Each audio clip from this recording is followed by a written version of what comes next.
Luego de las marchas de noviembre, una de la oposición y otra del gobierno, la discusión alrededor de la reforma electoral del presidente de México se tornó cada vez más ríspida, enfrentando tanto a los actores políticos como a otros actores sociales en la opinión pública y hasta en las calles.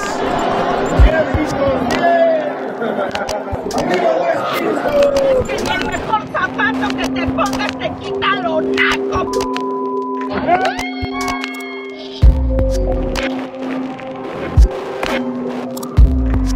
A tan solo días de que se acabe el año 2022, en la sesión del 6 de diciembre pasado, el Pleno de la Cámara de Diputados votó la reforma constitucional enviada por el presidente López Obrador, una reforma muy criticada por la oposición y algunos organismos internacionales. Pero como se trataba de una reforma constitucional, los votos de Morena y sus aliados del PT y el Verde no fueron suficientes para alcanzar la mayoría calificada de 2/3 partes, por lo que en la madrugada del 7 de diciembre procedieron a discutir y votar su llamado Plan B, un paquete de reformas a varios artículos, pero ahora en leyes secundarias como la Ley General de Instituciones y Procedimientos Electorales, la Ley General de Partidos Políticos, la Ley General de Comunicación Social, la Ley General de Responsabilidades Administrativas, la Ley Orgánica del Poder Judicial de la Federación y además la creación de la Ley General de Medios de Impugnación en materia electoral. Entre los aspectos clave de estas reformas se contempla la desaparición del Servicio Profesional Electoral Nacional y se busca disminuir considerablemente la estructura del INE, reduciendo su burocracia y eliminando el carácter permanente de sus juntas distritales para que pasen a operar únicamente en periodos electorales. Que los consejeros, que los magistrados electorales, que los no ganen más que el presidente. Busca fortalecer también junto con las juntas locales y el INE, conjuntar esfuerzos para las elecciones locales. Busca ahorros importantes se hablan de más de 3.600 millones de pesos. Sin embargo, a pesar de que la narrativa de Morena pone el ahorro de cantidades millonarias de dinero como el principal argumento a su favor, del lado de la oposición se señalan otros puntos. Ellos habían argumentado una serie de recursos que se ahorrarían, particularmente desapareciendo a los OPLES, a los tribunales locales, pero lo que no dicen es que al centralizar las facultades en un nuevo instituto nacional,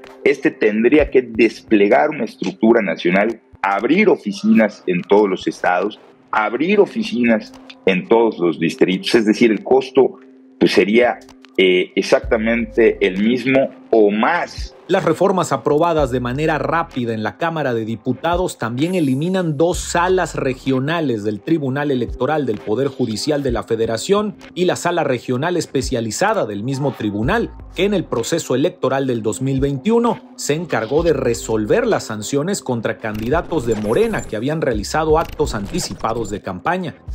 Y se elimina la posibilidad de que el INE o el tribunal sancionen a partidos y candidatos quitándoles la candidatura, como ocurrió en el caso de Michoacán con Raúl Morón y en Guerrero con Félix Salgado Macedonio, ambos en el 2021. La oposición advirtió que estas intenciones ya se observaban desde la fallida reforma constitucional. Uno de los órganos que ellos pretendían desaparecer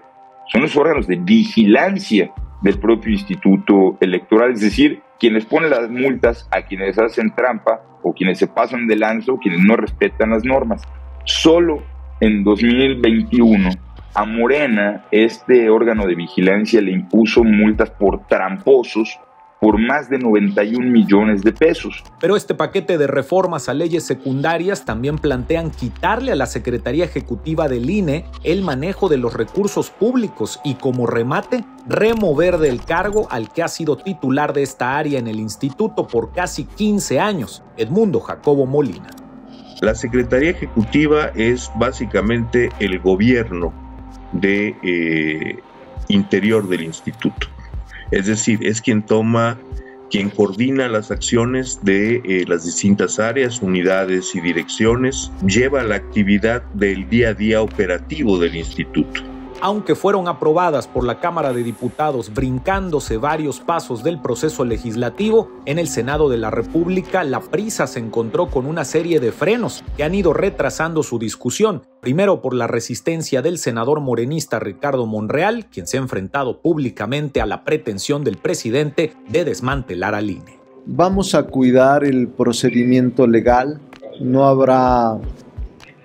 esto llamado vía rápida. Y el reciente anuncio de que la Secretaría de Gobernación, junto con Monreal y Morena, hicieron 70 cambios al dictamen enviado por los diputados debido a la evidente inconstitucionalidad que presentaban. Si bien estas reformas tocan únicamente leyes secundarias, es importante señalar que afectan aspectos centrales del funcionamiento del árbitro electoral, reduciendo su tamaño y acotándolo. Algo que ha sido visto como una venganza del presidente contra el INE, al grado tal de que la fallida reforma constitucional fue vista como un intento de desaparecer al órgano electoral nacional. Es un discurso político, nunca se habló de desaparecer el INE, nunca se habló de que deje de ser autónomo, y creo que eso lo está utilizando hoy algunos actores políticos para jalar agua a su molino. Que ellos decían que no lo querían desaparecer, suprimir significa literalmente desaparecer, y suprimir es la palabra que utilizaban en la propia reforma constitucional. Y aunque resta esperar qué ocurrirá en la votación del Senado y si podrán aprobarlo antes del 15 de diciembre cuando concluya el periodo de sesiones, conforme se va conociendo lo que incluye el paquete de reformas, son más los aspectos que han ido generando alerta en el propio INE. La integración de las mesas directivas de casilla sería una integración mucho menos sólida, con una estructura débil.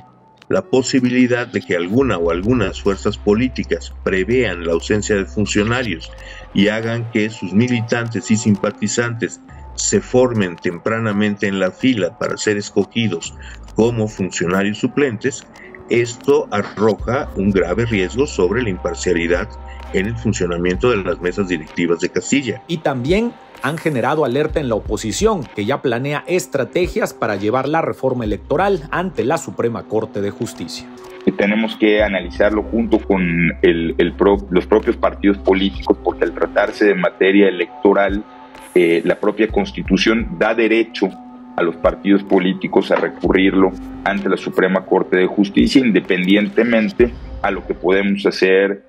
un tercio de la Cámara de los Diputados. Ya sea que el plan B del presidente sea frenado por la falta de tiempo o votado por el Senado o declarado inconstitucional por la Corte, lo cierto es que las elecciones presidenciales del 2024 ni las de los demás cargos en disputa quedarán exentas de la polarización que ha generado la reciente discusión sobre el árbitro electoral y las reglas del juego. Porque ha sido el propio secretario de Gobernación quien anuncia estas leyes y quien dice que las iba a enviar apenas el martes a la Cámara, es decir, ni siquiera cuidaron las formas. La reforma prevé una compactación de estructuras administrativas y los fideicomisos en el entendido de poder ser más eficientes. Es un tema que va de cierto modo, porque así la gente lo pide, de generar ahorro. Estos son elementos que debilitan la capacidad del instituto para proveer el servicio que ha venido proveyendo hace ya más de 25 años, y es el de darle a la sociedad elecciones íntegras. De continuar esta polarización, todas las condiciones están dadas para que los resultados, gane quien gane, no sean confiables para todos los jugadores en disputa.